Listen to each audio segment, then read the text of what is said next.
का लाल लहू कोठारी, तपो साधना जीती सारी, जीती है हुंकार हमारी और हिंदुआ धार हमारी। भगवा वो उद्याचल जीता, काशी का गंगा जल जीता, चोटी जीती, वंदन जीता और बाल का चंदन जीता। जीत गई घनघोर प्रतीक्षा, जीत गई गीता की शिक्षा, जीत गए हनुमंत जानकी, जय जय हो करुणा निदान की। और क्या जीता है अब की बारी, काशी मथुरा की तैयारी। क्या जीता है अब की बारी, काशी मथुरा की तैयारी। और आतंकी बुरकों पर भारी, एक अकेला भगवाधारी। सियावर रामचंद्र की जय। बहुत बढ़िया सुन रहे हैं आप लोग, बहुत ऊर्जा के साथ सुन रहे हैं। अद्भुत।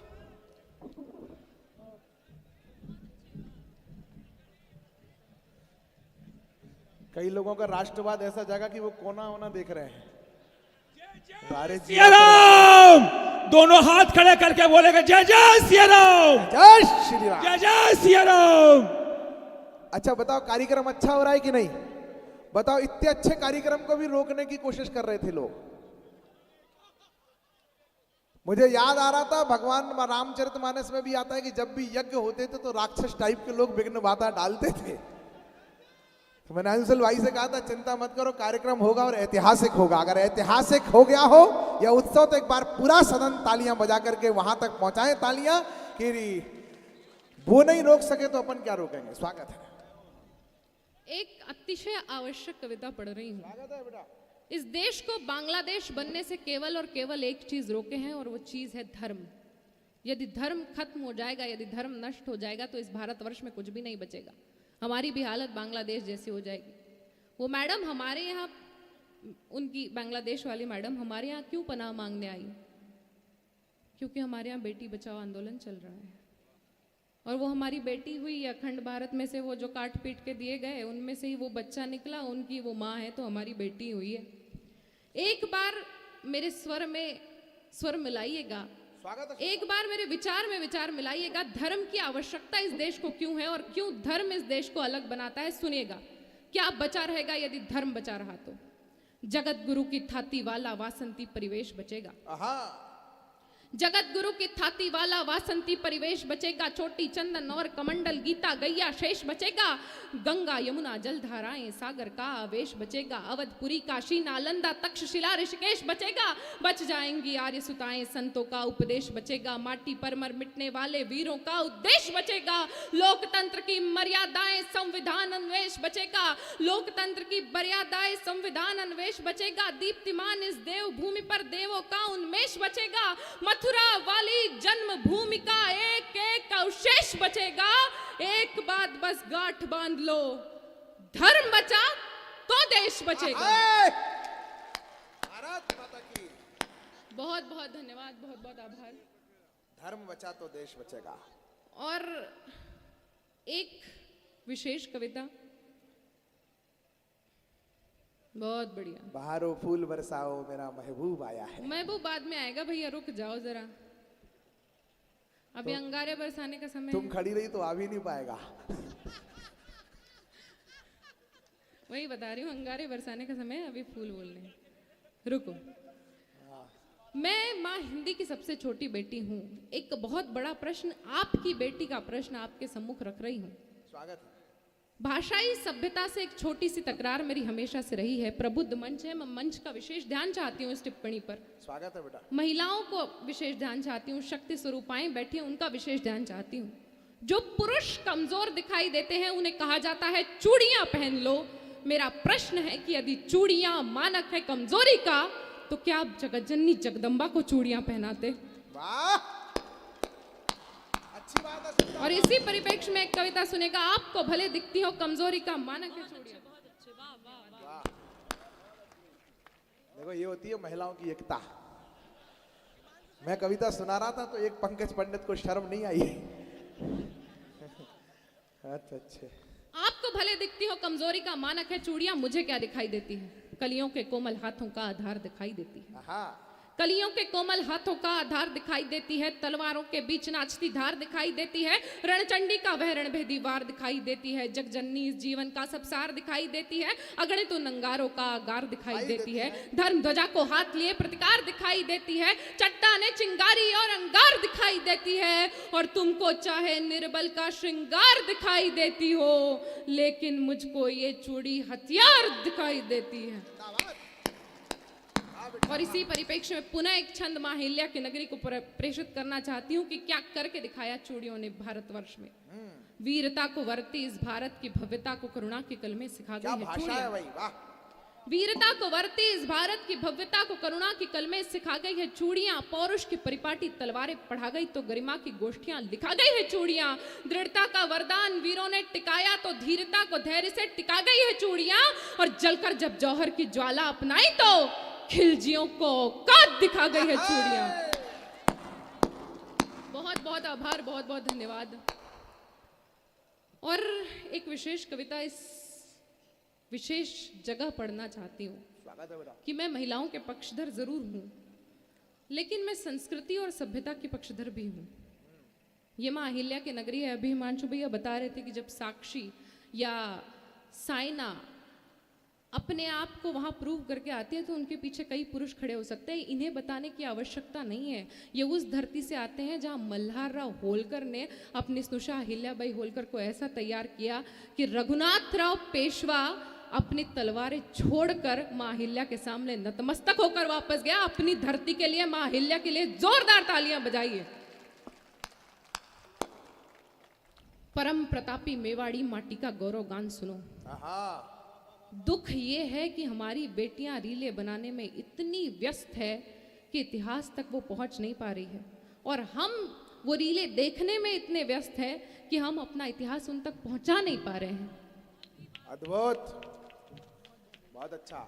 ये दो बेटियों का इस मंच पर आना इस कवि सम्मेलन की पुण्याई है, ये कमाई है।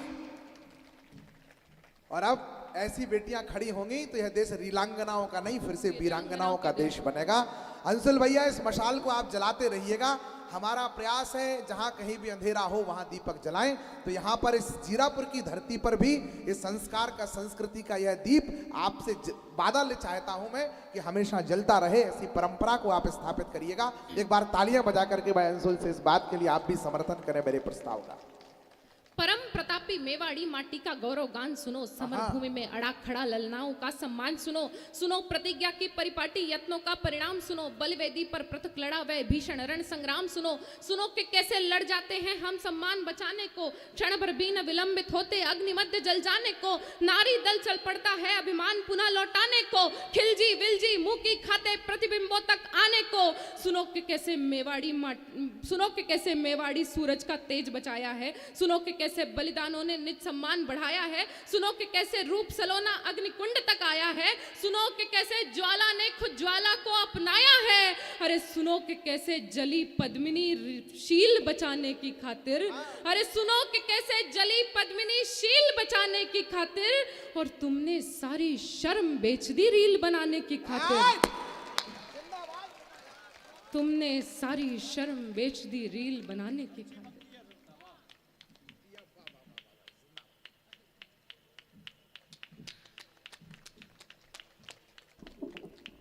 ये बोलकर मैं अलग नहीं हो सकती, दूर नहीं हो सकती इस विषय से कि तुमने सारी शर्म बेच दी रील बनाने की खातिर। तो फिर बेटियां हो कैसी? वीरता के व्रत से विभूषित है वदन, विपत्ति विनाश व व्रथाएं नहीं गाऊंगी। मैं यहाँ आकर रोना नहीं चाहती। कई लड़कियां रीलों पर चीखती बिलकती रोती हमें रोज दिखाई देती है, मेरा वाला छोड़ के चला गया।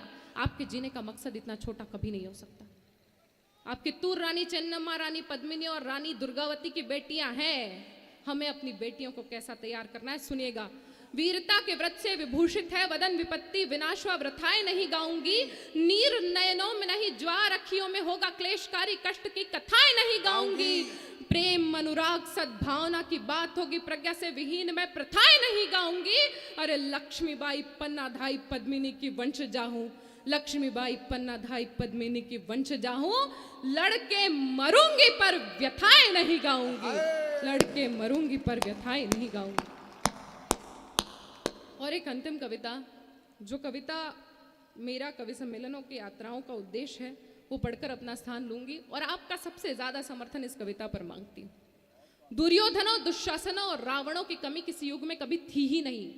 बहुत बड़ा पुरुष वर्ग बैठा है। एक लड़की नागपुर महाराष्ट्र से चलकर जीरापुर मध्य प्रदेश तक तब पहुंच सकती है जब उसके साथ शिष्ट शालीन पुरुष समाज खड़ा हो। दुर्योधन है, दुशासन है, पग पग पर बन अवरोध खड़े, कुछ कुटिल काल के अनुयायी है, शकुनी से शैतान बड़े, कलियों सी कोमल मूरत को कर देंगे पल में तार तार, मन के सारे श्रृंगारों को कर देंगे क्षण में क्षार क्षार। रणचंडी का तू रूप धार, हर राक्षस पर तू कर प्रहार, खन खन चूड़ी के मध्य उठे तलवारों के अद्भुत प्रहार। अरे पानी तक ना मांग सके वो जो तुम पर आंख उठाएंगे, तब तुम खुद अपना चीर बचा लो, कृष्ण कहां तक आएंगे। जिंदाबाद बेटा, वाह। कान्हा को काम बहुत से हैं, ऐसा नहीं है कि हमारे कान्हा को कन्हैया काम पर बहुत से हमारा हैं। विश्वास नहीं है, लेकिन उन्होंने जो सिखाना था वो सिखाकर चले गए हैं। कान्हा को काम बहुत से हैं, दुष्टों के नाम बहुत से हैं, माखन की मटकी राह तके भक्तों के धाम बहुत से हैं। अरे कब तक आएगा कान्हा हर युग की लाज बचाने को, दुर्योधन को समझाने को, स्वरपांच जन्य अपनाने को। बोलो मुरली की धुन को कब तक यमुना जी तरसेंगी, बोलो कब तक वृंदावन में अश्रु की धारा बरसेगी। अरे तरसेंगे बोलो कब तक गोविंद बिन गोकुल के ग्वाले, और कब तक नीर बचाएंगे फन विषधर पर नचने वाले। यहाँ रहे गिरधारी तो गोवर्धन कौन उठाएगा, महासमर का व्यूह भेदने अभिमन्यु कौन पठाएगा। सुनो दामिनी रणभूमि में निर्बल ही मारे जाएंगे, तब तुम खुद अपना चीर बचा लो, कृष्ण कहां तक आएंगे। और सबसे महत्वपूर्ण बंद इस कविता का, गुड़िया जैसे शौक तुम्हारे गुड़िया सी बन जाती हो। गलतियां हमारी हुई, पैदा होते ही हमने हमारी बेटियों के हाथ में गुड़िया थमा दी, हमने तलवार चलाना कभी सिखाया ही नहीं। मैं आपसे आग्रह करती हूँ भैया कि दुर्गा वाहिनी को और सक्रिय कीजिए और बेटियों को तैयार कीजिए। आने वाला समय कितना बुरा होगा ये हम जानते भी नहीं है। गुड़िया जैसे शौक तुम्हारे गुड़िया सी बन जाती हो, वीर प्रसूता होकर भी पल पल क्यों नीर बहाती हो। अरे शक्ति स्वरूपा हो तुम तो जगदम्बा की अवतारी हो, क्या दुर्योधन क्या दुशासन तुम स्वयं काल पर भारी हो। मत रोको तुम अभिलाषा को है श्रृंगारों पर रोक नहीं, तुम कलिका हो इस उपवन की सुकोमलता पर टोक नहीं। मगर वर्जना क्यों करती हो ढालों से तलवारों से, एक बार बस लगन लगा लो मृत्यु नचाती धारों से। चोड़ा चोली चुनरी बिन श्रृंगार पूर्ण नहीं होता, मगर बताओ तलवार बिना क्या रूप अपूर्ण नहीं होता। हर रक्त बीज को रणचंडी का रक्तिम रूप दिखाएंगे, तब तुम खुद अपना चीर बचा लो, कृष्ण कहां तक आएंगे। और अंतिम बंद और संवेदना का बंद, चीर नहीं बच पाया तो अपमान भला सह पाओगी, बता पाओगी। निर्भया की माता जी को पूरे 8 वर्ष लगे उन्हें न्याय दिलाने में, और ये केवल समय का अवधि नहीं था। कई प्रश्न पूछे गए, इस समय क्यों गई थी, इसके साथ क्यों गई थी, इस साधन से क्यों गई थी, इस कारण से क्यों गई थी, इस जगह पर क्यों गई थी। यही प्रश्न अखबारों ने पूछे, यही प्रश्न टीवी चैनल्स पर दिखाए गए, यही प्रश्न नेबर्स ने पूछे, यही प्रश्न पड़ोसियों ने पूछे, यही प्रश्न रिश्तेदारों ने पूछे, और उन मूक निगाहों ने भी पूछे जिन्होंने कहा तो कुछ नहीं लेकिन उस माता का सीना आर पार चीर दिया था। और क्या बताएंगे आप न्याय व्यवस्था को, हम हमारे घर पे भी नहीं बता सकते। घर से बाहर जब 2 चौक कोई बेटी, कोई अधेड़ उम्र की महिला भी निकलती है तो कई दृष्टियां होती है जो उनका शरीर नापना चाहती है। चीर नहीं बच पाया तो अपमान भला सह पाओगी, विनय भंग की कठिन कहानी क्या खुलकर कह पाओगी। हर एक दृष्टि में यहाँ हजारों प्रश्न खड़े हो सकते हैं, चलचित्रों पर विनय भंग के दृश्य बड़े हो सकते हैं। थाने वाली न्याय व्यवस्था हर पल तुमको ताकेगी, गरिमा की हर परत खोल जख्मों पर नमक लगाएगी। अरे घिस जाएंगे पाँव मगर न्यायालय खत्म नहीं होंगे, माँ बापू की करुणा के देवालय खत्म नहीं होंगे। किसी निर्भया को मुक्ति में 8 वर्ष लग जाएंगे, तब तुम खुद अपना चीर बचा लो, कृष्ण कहां तक आएंगे। बहुत बहुत धन्यवाद, बहुत बहुत आभार। ओम काली।